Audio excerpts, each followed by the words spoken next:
naje kureba Paul Kagame mu rukundo rwa Yezu na Mariya.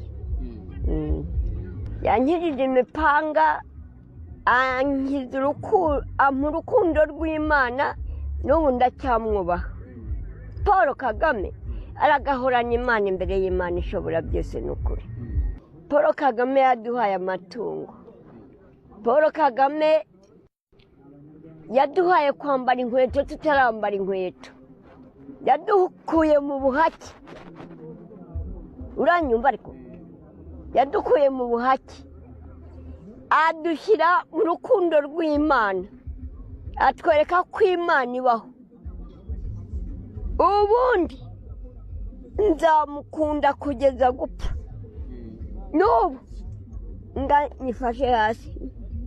Dore nguyu dore Paul Kagame wamubonye nta kintu ntazamukorera nawe ntacyo atazankorera.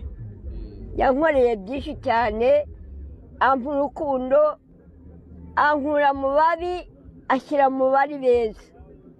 Urumva ariko atsinda umwanzi shitani, n'ubu aracyamutsinda, nzamutora 100%.